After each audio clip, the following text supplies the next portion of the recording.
Hello guys, आपका स्वागत है मेरे इस यूट्यूब चैनल मिथुन क्लासेस में। आज हम लोग करने जा रहे हैं प्रकाश के परावर्तन का ऑब्जेक्टिव करने जा रहे हैं। ध्यान से देखिएगा। पहला क्वेश्चन में कहा गया है कि किस दर्पण में केवल आभासी प्रतिबिंब बनता है।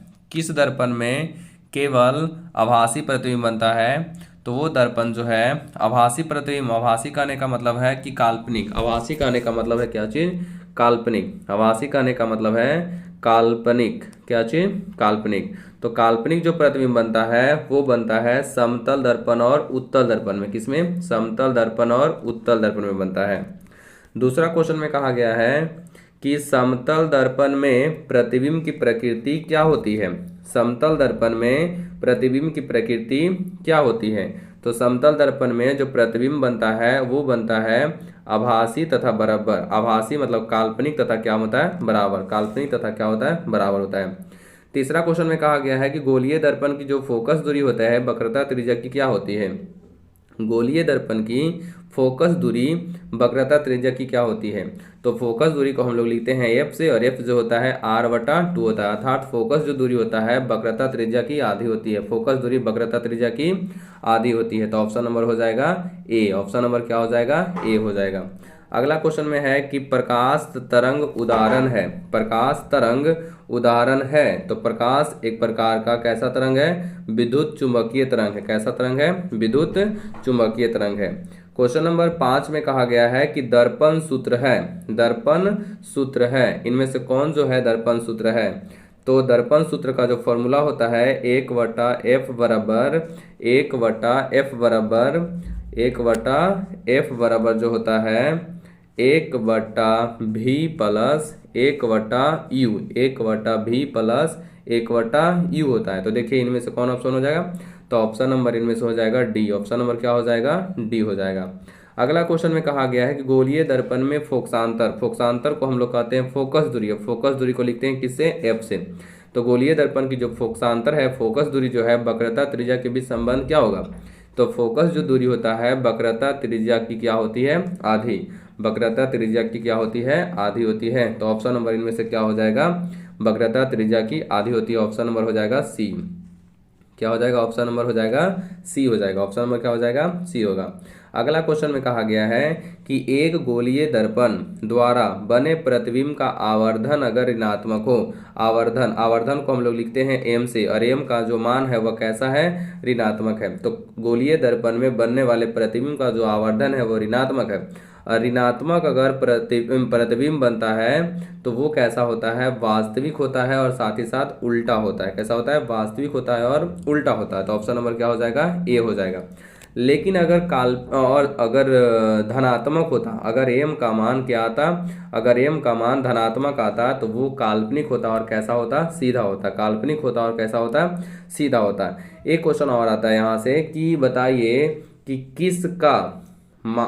किसका एसआई मात्रक नहीं होता है। तो याद रखिएगा आवर्धन का, किसका, आवर्धन का कोई मात्रक नहीं होता है। आवर्धन का कोई मात्रक नहीं होता है, अर्थात आवर्धन मात्रक विहीन होता है। अर्थात आवर्धन जो होता है वह मात्रक क्या होता है, विहीन होता है। आवर्धन क्या होता है, मात्रक विहीन होता है। अगला क्वेश्चन में कहा गया है आपसे कि बताइए सोलर कुकर में किस दर्पण का उपयोग किया जाता है। सोलर कुकर में किस दर्पण का उपयोग किया जाता है। तो सोलर कुकर में अवतल दर्पण, सोलर कुकर में अवतल दर्पण, सोलर कुकर में अवतल दर्पण।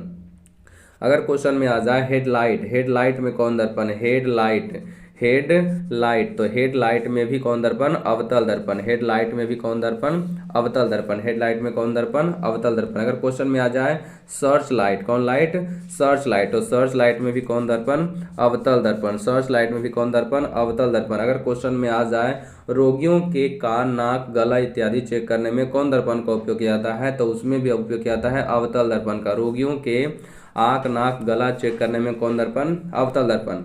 अवतल दर्पण का जो दूसरा नाम अगर पूछ दिया जाए तो अवतल दर्पण को दूसरा नाम होता है अभिसारी दर्पण। कौन दर्पण, अभिसारी दर्पण। कौन दर्पण होता है, अभिसारी दर्पण। और अगर क्वेश्चन में पूछ दिया जाए किस दर्पण को अपसारी दर्पण कहते हैं। किस दर्पण को अपसारी दर्पण कहते हैं? तो वो होता है उत्तल। कौन होता है?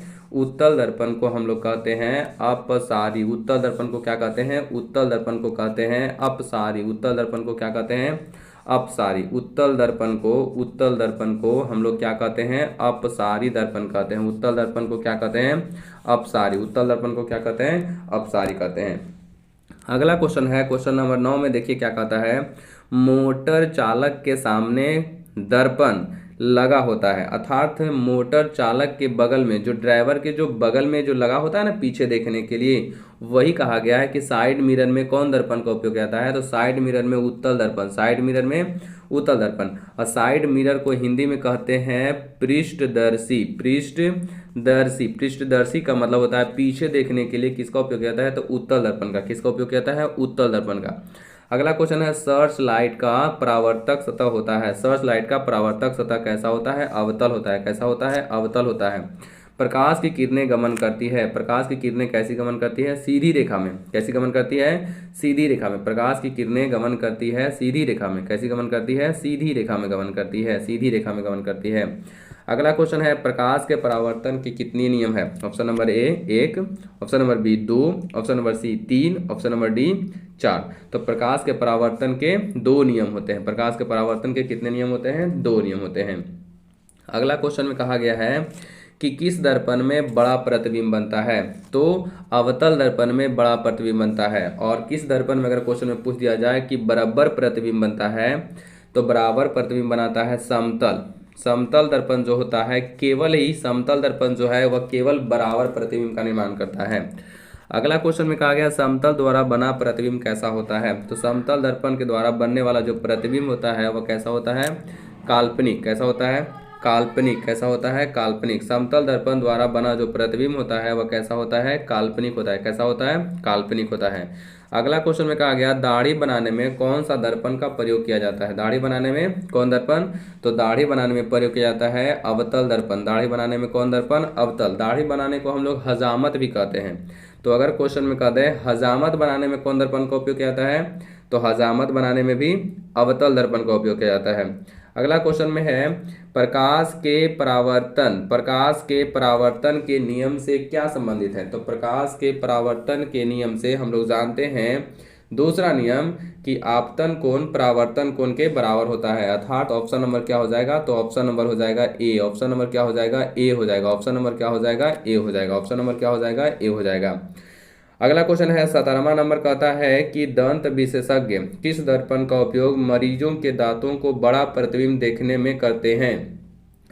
तो हम लोग ने पढ़ा था कि रोगियों के आँख, कान, नाक, गला इत्यादि चेक करने में कौन दर्पण? तो वो किया जाता है वह अवतल दर्पण। कौन दर्पण? अवतल दर्पण का उपयोग करते हैं। कौन दर्पण का? अवतल दर्पण का उपयोग करते हैं।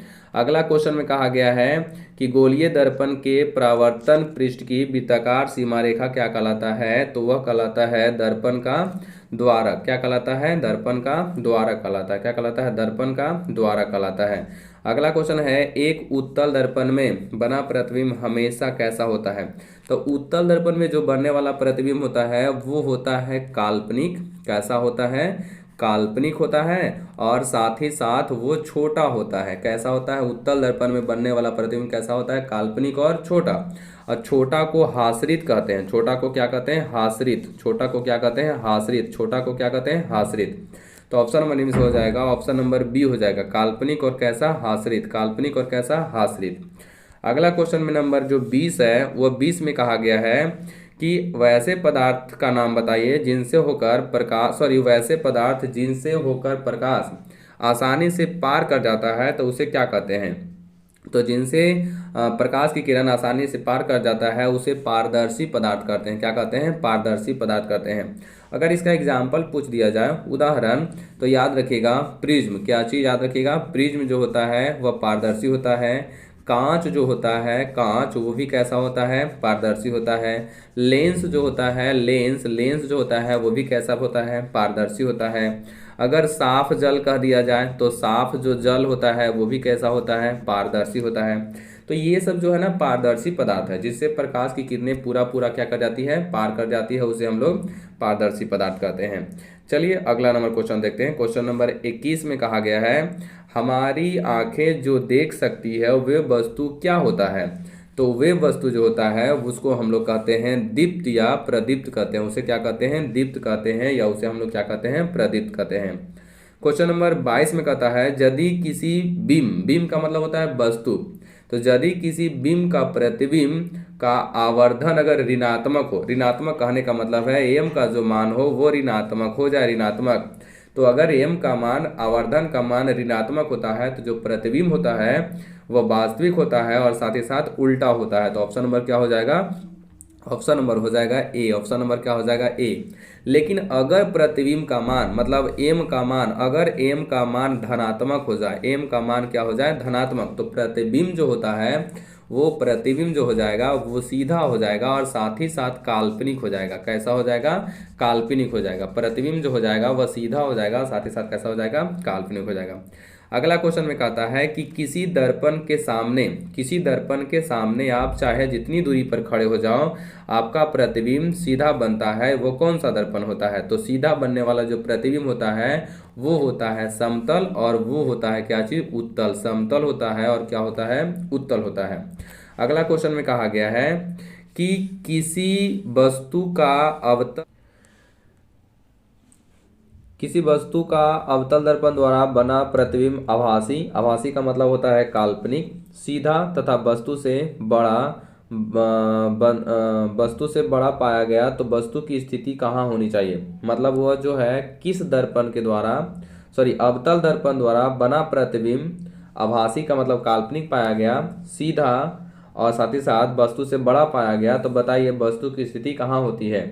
तो वस्तु की जो स्थिति होती है वो होता है दर्पण के ध्रुव, दर्पण के ध्रुव तथा फोकस के बीच में। दर्पण के ध्रुव मतलब मान लिया जाए ये जो है एक प्रकार का अवतल दर्पण है और ये उसका प्रधान अक्ष है, तो ये वाला जो होता है दर्पण का फोकस होता है और ये जो होता है वो दर्पण का क्या हो जाता है? वक्रता केंद्र। तो हम वस्तु को, ये दर्पण का हो जाता है ध्रुव, तो हम वस्तु को रखते हैं ध्रुव एवं फोकस के कहाँ? बीच में। ध्रुव एवं फोकस के बीच में। तो जो प्रतिबिंब बनता है वह बड़ा बनता है, काल्पनिक बनता है और साथ ही साथ सीधा बनता है। क्वेश्चन नंबर जो 25 है, 25 में कहता है कि निम्नलिखित में से किस दर्पण द्वारा किसी वस्तु का, निम्नलिखित में से किस दर्पण द्वारा किसी वस्तु का वास्तविक प्रतिबिंब बनता है? किस दर्पण के द्वारा वास्तविक प्रतिबिंब? तो वह जो है दर्पण हमारा हो जाता है अवतल दर्पण। अवतल ही ऐसा दर्पण है जो वास्तविक प्रतिबिंब बनाता है। बाकी उत्तल दर्पण भी काल्पनिक बनाता है, समतल दर्पण भी कैसा बनाता है? काल्पनिक बनाता है। और काल्पनिक प्रतिबिंब को अगर क्वेश्चन में बता दिया जाए क्या हम पर्दे पर काल्पनिक प्रतिबिंब को उतार सकते हैं? तो काल्पनिक प्रतिबिंब को पर्दे पर नहीं उतारा जाता है, काल्पनिक प्रतिबिंब को पर्दे पर नहीं उतारा जा सकता है। अगला क्वेश्चन नंबर कहता है कि अवतल दर्पण में, अवतल दर्पण में आवर्धित, आवर्धित का मतलब होता है बड़ा, आवर्धित, आवर्धित का मतलब कैसा होता है? बड़ा। तो अवतल दर्पण में आवर्धित और काल्पनिक, आवर्धित का मतलब बड़ा, काल्पनिक प्रतिबिंब बनाने के लिए हम वस्तु को कहाँ रखा जाता है? वस्तु को कहाँ रखा जाता है? तो ऑप्शन नंबर हो जाएगा फोकस के अंदर। ऑप्शन नंबर बी हो जाएगा फोकस के अंदर। फोकस के कहाँ बाबू? अंदर। मतलब ये अगर दर्पण है और ये प्रधान अक्ष है तो ये हमारा हो जाता है ध्रुव और ये हो जाता है फोकस। तो देखो तो फोकस के अंदर रखते हैं, मतलब यहाँ पे हम लोग रखते हैं। अगला क्वेश्चन में कहता है निर्वात में प्रकाश की चाल होती है। निर्वात में प्रकाश की चाल कितनी होती है? तो निर्वात में प्रकाश की जो चाल होती है वो होती है 3 × 10 के पावर 8 मीटर प्रति सेकेंड। 3 × 10 के पावर 8 मीटर प्रति सेकेंड। तो ऑप्शन नंबर क्या हो जाएगा? ए। ऑप्शन नंबर हो जाएगा ए। ऑप्शन नंबर क्या हो जाएगा? ए। लेकिन अगर लाख में पूछ दिया जाए तो लाख में होता है 3 लाख किलोमीटर प्रति सेकेंड। 3 लाख किलोमीटर प्रति सेकेंड। 3 लाख किलोमीटर प्रति सेकेंड। अगला क्वेश्चन है काल्पनिक प्रतिबिंब होता है। काल्पनिक प्रतिबिंब हमेशा कैसा होता है? तो काल्पनिक प्रतिबिंब हमेशा कैसा होता है? सीधा होता है। काल्पनिक प्रतिबिंब हमेशा कैसा होता है? सीधा होता है। काल्पनिक प्रतिबिंब हमेशा कैसा होता है? सीधा होता है। अगला क्वेश्चन में कहा गया है, तो इसका जो आंसर हो जाएगा, सही आंसर, इसका जो सही आंसर हो जाएगा ऑप्शन नंबर क्या हो जाएगा? ए हो जाएगा। ऑप्शन नंबर क्या हो जाएगा? ए हो जाएगा। अगला क्वेश्चन नंबर कहता है कि अवतल कौन दर्पण हो जाता है? अवतल दर्पण हो जाता है। अगला क्वेश्चन नंबर 32 में कहता है कि संयुग्मी फोकस संभव है केवल किसमें? तो संयुग्मी फोकस केवल संभव है अवतल दर्पण में। कौन दर्पण में? अवतल दर्पण में। अगला क्वेश्चन में कहता है कि यदि किसी वस्तु को एक दर्पण के सामने निकट रखने पर प्रतिबिंब सीधा बने, किंतु दूर रखने पर उल्टा प्रतिबिंब बने, तो वो दर्पण कौन दर्पण होगा? तो वो दर्पण जो होता है वो दर्पण हो जाता है अवतल दर्पण। वो दर्पण कौन हो जाता है? अवतल दर्पण हो जाता है। अगला क्वेश्चन में है कि यदि किसी वस्तु को एक दर्पण के सम्मुख कितनी भी दूर रखने पर उस वस्तु का प्रतिबिंब सदैव सीधा छोटा बनता है, तो वो दर्पण क्या होगा? तो वो दर्पण हो जाता है उत्तल। वो दर्पण क्या हो जाता है? उत्तल हो जाता है। कौन दर्पण? उत्तल दर्पण। उत्तल दर्पण से प्रतिबिंब सदैव कैसा बनता है? तो उत्तल दर्पण से जो प्रतिबिंब बनता है वो सदैव काल्पनिक बनता है। कैसा बनता है? काल्पनिक। उत्तल दर्पण से बना प्रतिबिंब सदैव काल्पनिक होता है और साथ ही साथ कैसा होता है? सीधा। उत्तल दर्पण से बना प्रतिबिंब काल्पनिक, सीधा और साथ ही साथ कैसा होता है? छोटा होता है। कैसा होता है? छोटा है। तो इसका ऑप्शन नंबर हो जाएगा कि उत्तल दर्पण से प्रतिबिंब सदैव कैसा बनता है? सदैव बनता है। तो ये होता है ध्रुव और फोकस के बीच में। ध्रुव और फोकस के बीच में। ये ऑप्शन नंबर सी। क्वेश्चन दूसरा था बाबू, क्वेश्चन दूसरा, ऑप्शन नंबर सी। अगला क्वेश्चन में कहता है कि किसी वस्तु को हम तभी देख पाते हैं जब वह वस्तु प्रकाश को क्या करता है? तो प्रकाश को वो परावर्तित करता है। वस्तु को हम तभी देख पाते हैं जब वो प्रकाश को क्या करता है? परावर्तित करता है। प्रकाश को परावर्तित करता है। अगला क्वेश्चन नंबर में कहा गया है कि किस दर्पण में वास्तविक प्रतिबिंब नहीं बनता है? तो समतल दर्पण में वास्तविक प्रतिबिंब और उत्तल दर्पण में वास्तविक प्रतिबिंब नहीं बनता है। तो किस दर्पण में वास्तविक प्रतिबिंब नहीं बनता है? तो समतल दर्पण में। किस दर्पण में वास्तविक प्रतिबिंब नहीं बन सकता है? तो वो हमारा हो जाएगा समतल दर्पण। हमारा हो जाएगा कौन दर्पण? हमारा हो जाएगा समतल दर्पण। कौन दर्पण? समतल दर्पण। अगला क्वेश्चन में है कि अवतल दर्पण के फोकस से चलती किरणें परावर्तन के बाद, अवतल दर्पण के फोकस से चलती किरणें परावर्तन के बाद, जैसे मान लिया जाए ये अवतल दर्पण है, तो अवतल दर्पण अगर मान लिया जाए इस तरीके से, अगर कोई हमने बना दिया कि ये जो है एक प्रकार का कौन दर्पण है? ये एक प्रकार का अवतल दर्पण है। तो अवतल दर्पण और ये उसका प्रधान अक्ष है। तो यहाँ पर जो होगा उसका फोकस होगा। तो फोकस से अगर हम प्रकाश की किरण गुजारेंगे तो दर्पण से टकराने के बाद कैसा हो जाता है? तो प्रधान अक्ष के कैसा हो जाता है? समांतर। तो क्वेश्चन में है कि अवतल दर्पण के फोकस से चलती किरणें परावर्तन के बाद क्या होती है? तो प्रधान अक्ष के समांतर हो जाती है। प्रधान अक्ष के समांतर हो जाती है। अगला क्वेश्चन है कि क्या समतल दर्पण में बने प्रतिबिंब को पर्दे पर उतार सकते हैं? तो समतल दर्पण प्रतिबिंब का जो निर्माण बनाता है वो समतल दर्पण काल्पनिक बनाता है। कैसा बनाता है? तो समतल दर्पण जो बनाता है वो प्रतिबिंब को समतल दर्पण काल्पनिक बनाता है। प्रतिबिंब को समतल दर्पण कैसा बनाता है? काल्पनिक। प्रतिबिंब को समतल दर्पण काल्पनिक बनाता है और काल्पनिक प्रतिबिंब को पर्दे पर नहीं उतार सकते हैं। काल्पनिक प्रतिबिंब को पर्दे पर नहीं उतार सकते हैं। तो क्वेश्चन में है क्या समतल दर्पण में बने प्रतिबिंब को पर्दे पर उतार सकते हैं? तो नहीं उतार सकते हैं। क्या कर सकते हैं? नहीं उतार सकते हैं। समतल दर्पण को पर्दे पर समतल दर्पण में बने प्रतिबिंब को पर्दे पर हम लोग नहीं उतार सकते हैं। अगला क्वेश्चन में कहा गया है कि प्रकाश की एक किरण किसी समतल दर्पण पर 60 डिग्री का कोण बनाते हुए टकराती है। जैसे मान लिया जाए कि ये एक प्रकार का, मान लिया जाए कि ये एक प्रकार का समतल दर्पण है। ये एक प्रकार का क्या है? समतल दर्पण। और ये मान लेते हैं कोई अभिलंब है और प्रकाश की किरण इस तरीके से आ रही है और ये देखिए समतल दर्पण ये जो है इसके साथ टकरा रही है कै डिग्री पर? तो ये वाला जो है बाबू कै डिग्री का है? 60 डिग्री का कोण बना रहा है। तो बनाते हुए टकराती है तो उसका परावर्तन कोण क्या होगा? अर्थात कहने का मतलब है कि ये वाला परावर्तित किरण और ये वाला अभिलंब, इन दोनों के बीच बना कोण ये वाला कितना डिग्री का होगा? तो अगर ये वाला 60 है तो हम लोग जानते हैं कि इस प्रकार से कोई अभिलंब डालते हैं तो यहाँ पर कोण बनता है 90 और 90 को बांटा गया 2 भागों में। तो ये वाला अगर 60 है तो बताइए ये वाला कितना होगा? ये वाला 30 हो जाएगा। तो अगर ये वाला 30 है तो ये वाला जो होगा परावर्तन कोण, चूंकि हम लोग जानते हैं कि प्रकाश के परावर्तन के दूसरे के नियम से आपतन कोण परावर्तन कोण के बराबर होता है। तो अगर ये 30 है तो ये भी कितना हो जाएगा, 30 डिग्री हो जाएगा। तो इसका ऑप्शन क्या हो जाएगा कि टकराती है तो उसका परावर्तन कोण कितना हो जाएगा बाबू, इसका परावर्तन कोण हो जाएगा 30 डिग्री। परावर्तन कोण कितना हो जाएगा, 30 डिग्री हो जाएगा। अगला क्वेश्चन में कहा गया है कि निम्नलिखित में से कौन उत्तल दर्पण की फोकस दूरी है जिसकी वक्रता त्रिज्या कितना है बुआ, वक्रता त्रिज्या अगर 32 है। हम लोगों ने पढ़ा था कि फोकस जो दूरी होता है वक्रता त्रिज्या की आधी होती है। तो वक्रता त्रिज्या दे दिया है 32, तो 32 वटा अगर हम 2 करेंगे तो हो जाएगा निकल कर कितना, 16 सेंटीमीटर। तो देखिए अब इसमें कौन ऑप्शन हो जाएगा, 16 सेंटीमीटर। लेकिन क्वेश्चन में कहा है आपसे कि उत्तल दर्पण है, तो उत्तल दर्पण का जो होता है वो उत्तल दर्पण का फोकस जो होता है वो भी धनात्मक होता है और उसकी फोकस दूरी भी धनात्मक और वक्रता त्रिज्या का भी मान क्या आता है, धनात्मक होता है। तो ये 32 है तो 16 हो जाएगा। तो 16 हमारा ऑप्शन नंबर क्या हो जाएगा, सी हो जाएगा। ऑप्शन नंबर क्या हो जाएगा, सी हो जाएगा।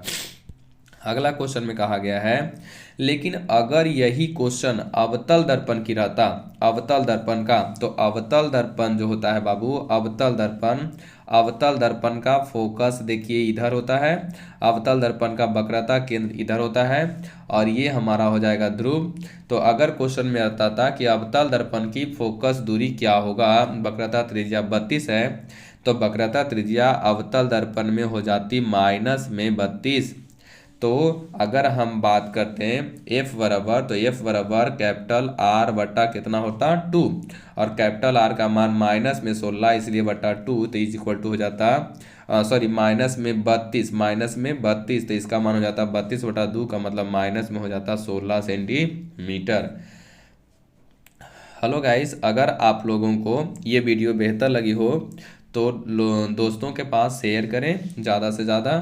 और इस बार जो संडे का जो टेस्ट होने वाला है उस संडे के टेस्ट में इससे बहुत सारा क्वेश्चन एक दूसरे से मिलता हुआ नजर आएगा, इसलिए इस वीडियो को ज़्यादा से ज़्यादा बार देखें और एकदम हर एक क्वेश्चन को आप रट जाइए, हर एक क्वेश्चन को आप क्या करिए, रट जाइए, हर एक क्वेश्चन को आप क्या कर जाइए, रट जाइए।